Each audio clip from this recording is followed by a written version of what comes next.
Olha, viver de aluguel é o sonho de muito brasileiro, não é verdade? Mas a realidade de comprar um imóvel para alugar, bom, ela é bem diferente. É um custo inicial gigante, uma burocracia que não acaba mais e depois ainda tem que lidar com inquilino, manutenção, imposto. É um caminho bem complicado. Mas e se existisse um jeito de ter essa renda, o dinheirinho do aluguel caindo na conta todo mês, sem ter toda essa dor de cabeça? A resposta é sim, é totalmente possível. E é exatamente isso que a gente vai desvendar agora. Vamos colocar lado a lado para ver a diferença. E olha, o contraste é enorme. De um lado, o imóvel físico, com toda aquela complicação. Do outro, uma alternativa muito mais moderna e ágil, os fundos imobiliários, os famosos FIIs. Com eles, a conversa é outra. É mais barato para começar, muito mais fácil de comprar e vender, e o melhor, a tranquilidade de ter profissionais cuidando de tudo. A diferença é realmente gritante. Então, vamos ao que interessa. O que são exatamente esses FIIs que parecem ser a solução para tanta coisa? Vamos entender a ideia por trás deles. A melhor forma de pensar nisso é como um condomínio de investidores. Imagina assim, um monte de gente se junta, cada um com um pouco de dinheiro, e com essa grana toda eles compram imóveis gigantescos, tipo shoppings, prédios de escritórios, galpões, coisas que uma pessoa sozinha não conseguiria. O lucro que esses imóveis geram, principalmente com os aluguéis, é dividido entre todos os participantes. Simples assim. E o ponto principal é justamente este. Não é preciso ter rios de dinheiro para começar. Com os FIs, qualquer pessoa pode entrar no mercado imobiliário com um capital bem menor, comprando pedacinhos ou cotas desses grandes empreendimentos lá na Bolsa de Valores. E as vantagens são bem claras, né? Primeiro, a diversificação. Dá para ter um pedaço de um shopping, um prédio comercial, um galpão, tudo ao mesmo tempo. Segundo, a renda passiva, aquele aluguel caindo na conta todo mês. E tem mais, a facilidade de vender as cotas quando quiser e talvez o melhor de tudo, uma equipe de profissionais cuidando de toda a parte chata pra gente. Certo, mas calma lá, nem todo fundo imobiliário é igual. Para navegar nesse mundo, a gente precisa conhecer o mapa, entender as principais categorias que existem. Vamos ver como isso se organiza? Basicamente, existem 3 grandes grupos. Os fundos de tijolo, que como o nome diz, investem em imóveis de verdade para ganhar com o aluguel. Os de papel, que investem em títulos de dívida do setor, é como se eles emprestassem dinheiro para o mercado imobiliário e recebessem juros em troca. E os híbridos que, claro, misturam um pouco dos dois mundos para equilibrar a estratégia. Agora que os conceitos básicos estão na mesa, vamos para a parte prática. Investir em FIIs é acessível, mas, olha, existem algumas armadilhas bem comuns que podem custar caro.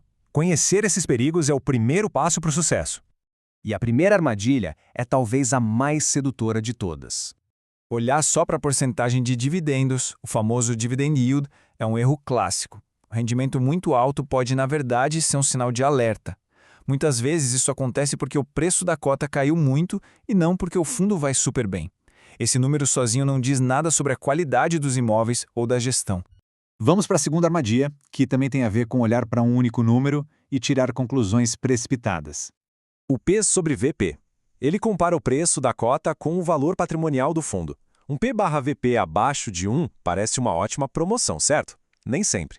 Pode ser um sinal de que os ativos do fundo têm problemas, como imóveis de baixa qualidade ou muitos inquilinos sem pagar. É uma métrica importante, sim, mas nunca deve ser olhada de forma isolada. A terceira armadilha não é sobre números, mas sobre comportamento. Aqui o perigo é o famoso efeito manada.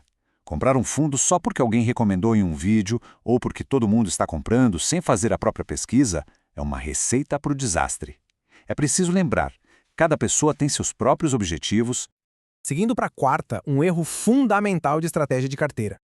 Aquele velho ditado de não colocar todos os ovos na mesma cesta é lei por aqui. Concentrar todo o capital em um único fundo ou em um único setor, como só shoppings ou só escritórios, deixa a carteira exposta a um risco enorme e desnecessário. Se aquele setor específico entrar em crise, o impacto vai ser grande. E, finalmente, a quinta armadilha, que resume a importância de fazer o dever de casa. O ponto crucial é este. Antes de colocar o dinheiro, é preciso estudar. Entender quem são os inquilinos, qual a qualidade dos imóveis, como são os contratos, se a equipe de gestão é competente. Investir sem essa análise é como comprar um carro sem nem abrir o capô para ver o motor. Ok? Depois de ver todos os perigos, vamos focar na solução. A chave para ter uma carteira de FIs forte, segura e que aguenta o tranco está em uma palavra: diversificação. Essa é a pergunta de R$ 1 milhão que todo iniciante faz. Será que existe um número mágico?